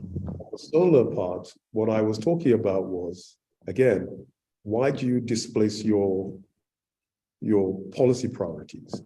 Why build a massive pipeline because you're thinking about industrialization when there's no industry at the end of that gas pipeline? And now you want to put in a power plant at the end of that gas pipeline so that you can buy the gas that built the pipeline so that you can pay for the pipeline. It doesn't make any sense to me. It makes more sense to me what NCA and the Nigerian Content Management Board is doing, is to set up gas depots around the country so that people can use gas instead of wood. That makes sense to me. And you can create the policies and the incentives around that and the distribution infrastructure around that that would make that work. And that would all be internalized in Nigeria. The technology is already there. We fabricate these things in Nigeria. So we don't actually need to go abroad to raise any money. We don't need to use the FX to do it either. So that's on the one side. On the solar side, there are parts of Nigeria that are difficult to get hydrocarbons to, difficult to get a gas pipeline to. So why do you want to put a power plant in those places? Kano has lots and lots of land, right? Katsina and Jigawa has a lot of land and few people. You can put in 1,000 megawatts of solar there, right? That will cost you less than $1 billion. You put in 1,000 megawatts of a gas power plant, that costs $1 billion, and the cost of the pipeline and the cost of the gas. Whereas it's just the cost of the solar that you're putting up. It doesn't make any sense, economic or political sense, to do it any other way. That's just all I'm saying. I totally agree with you, sir. I totally agree. Dr. Fatanota, one last question before pushing out to the general audience, if they have any questions or have interventions they would like to share with us. How best do you think the incoming administration can achieve energy affordability and accessibility, being an industry practitioner yourself, in the face of the current industry downturn that we are experiencing?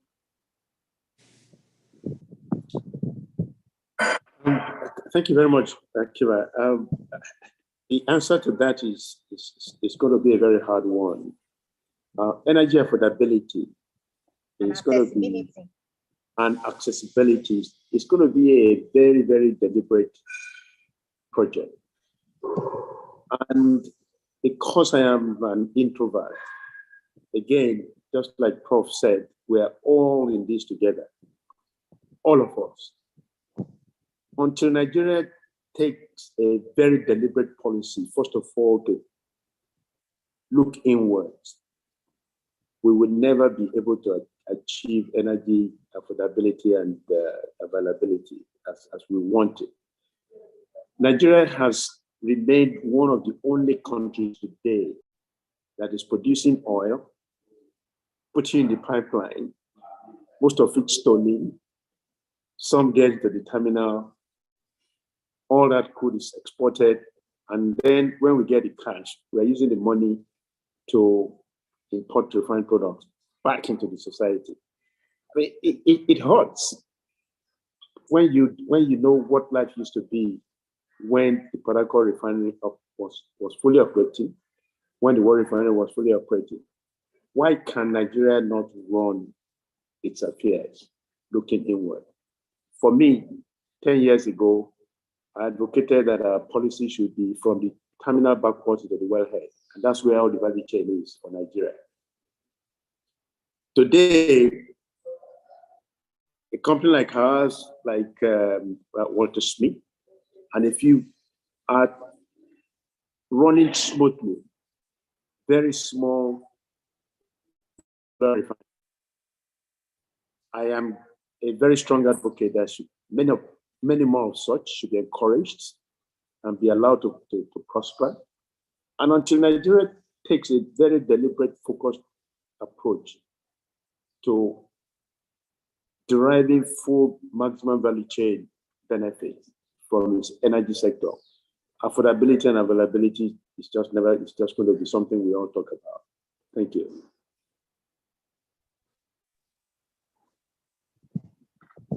Those are some very wise words, and I just hope that, like you said, it's a collective effort, and I hope that we all can work together to make this possible. And when we start seeing it as not being a one-man's job, but a collective effort, I think that would be the starting point to solving our energy crisis in Nigeria. Before I call on our speakers to give their final words, their parting words, because we've used more than the time earmarked for this seminar. It was meant to be a 2-hour seminar, and I think we already exceeded that 2-hour benchmark. But I don't know if any of our participants have 1 or 2 questions to ask or interventions to make. If you do, you can kindly raise your hand so that we can call on you to give your interventions before speakers give their final words and we conclude the program. Do we have anybody that would like to make any intervention from the general audience, please? 1 or 2 minutes for us to do this before we round off the program. You can also send your questions to the chat box if we have people that would like to communicate through the chat. Whilst waiting for interventions from the general audience, I just want to ask Mr. Paterno to any parting words for the incoming administration, because I want to inform us that at the conclusion of this seminar or this event, a communique will be drafted detailing the action points that our distinguished speakers have been able to highlight, and we hope to present it to the incoming administration when they resume office in May. And we hope that some of these ideas and advice that our erudite speakers have been able to discuss here could be used and set as a terms of reference when they are administering their role in the energy industry. So, Dr. Fatima, any last parting words for the incoming administration? Well, my parting word is for the new administration to take a very, very focused look. Your video is not on, sir. Oh, sorry. Well, my parting word is for the incoming administration to take a very focused look at the energy sector. It has been over neglected as a life-changing and an enabler for Nigerians. And I just hope that that attitude would change, given the fact that today energy is expensive, it's not available, and except we can provide energy for Nigerians, I don't think we're going to have any development. Thank you, sir. Prof. Ma, any parting words for the incoming administration when they resume office in May, Ma? I would say the same thing. Same thing really as Dr. Fatuna. I believe that they need to look knowledgeably, strategically, and dispassionately at the industry. Dispassionately, I say, because so often interests come in. You'll find that invariably amongst all the main contenders, there's going to be one person there who's just angling for control of the money. We have to clear such sentiments out of the way. Think in terms of planning strategically. So it's strategy and knowledge with Nigeria as the main beneficiary. That's really what we need to do. And that's what they all need to do and think about. And above all, not think of NNPC or the industry in terms of political patronage. So by no means should they be appointing people there just because of how hard they worked for them during the election. But for a change, let us have appointments that are based on knowledge and proven patriotism. I think that is, or even if not proven, knowledge at least, knowledge and the ability to really, really do the work. I mean, I canceled out the last one in case people are thinking I'm making a case for the old guard. No, but we do have to have people that have knowledge and have the interests of Nigeria and not other people. Knowledge and experience. Thank you, Prof. Mr. Animashal, any parting words, sir?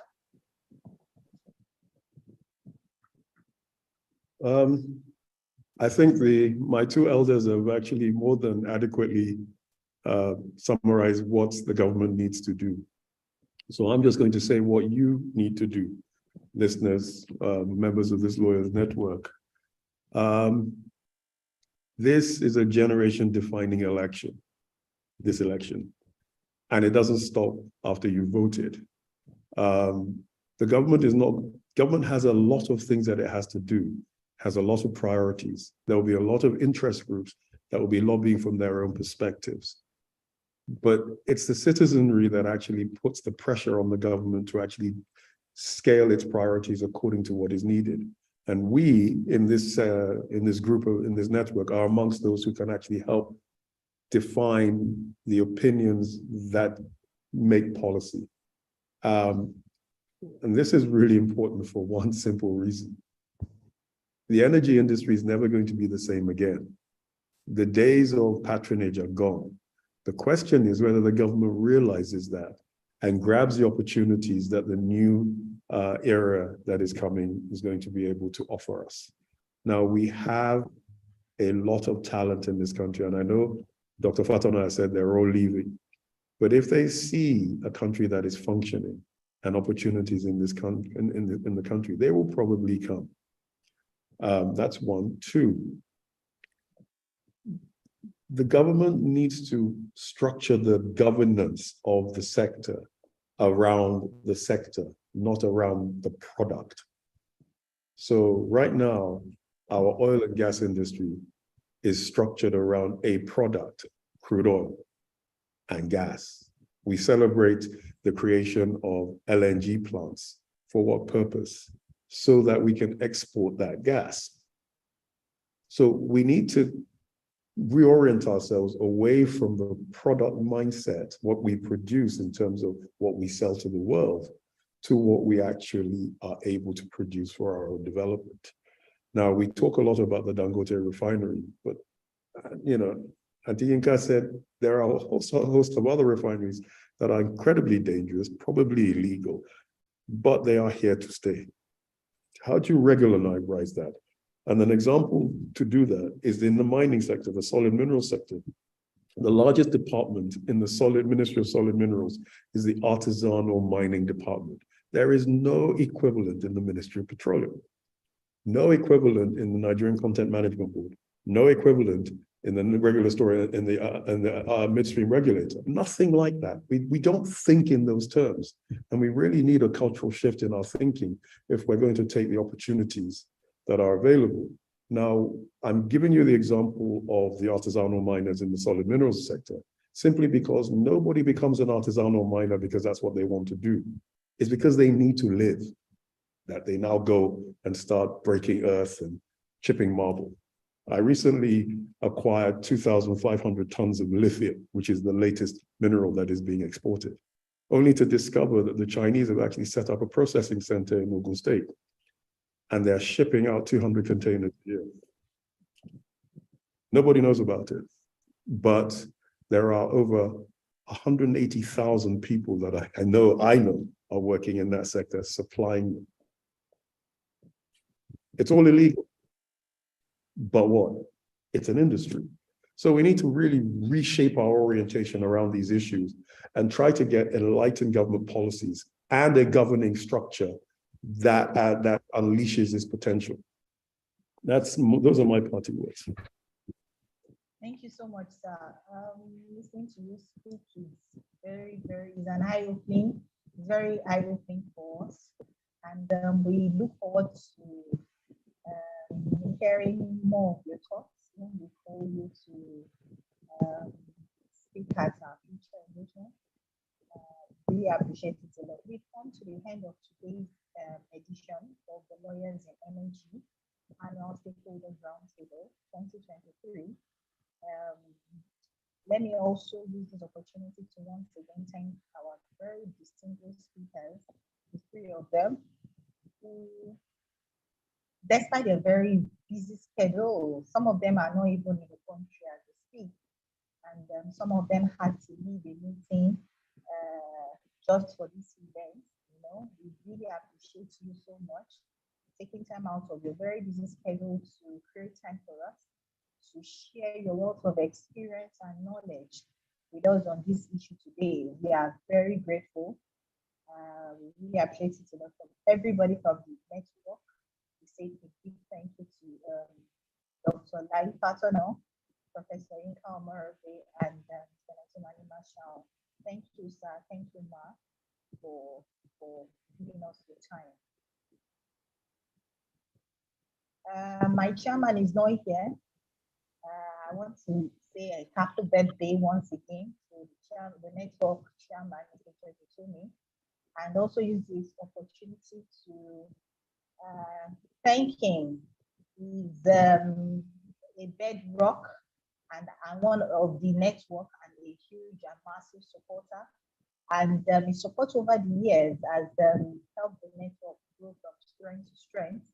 So excuse me, and to help us attain all the achievements that we've attained till this day. So, Mr. Chairman, sir, wherever you are, we say a big thank you to you. We cannot overlook all your support to the network. We are very grateful. I can't finish this gratitude without thanking our distinguished participants for tuning in and joining us on this 2023 edition of the Annual Stakeholders Roundtable. Thank you for joining and tuning in. We look forward to seeing you at our event in April. Our International Annual Conference will be coming up, excuse me, coming up in April 12th and 13th in Lagos here. So you can visit our website at www.lawyersEnergyNetwork.com for more information about the event and how to register. You can also join the network as a member by clicking the subscription button on the website. My name is Rokiba Oloko, and I'm the Executive Secretary of the network. It was an honor moderating the event today. Thank you and goodbye.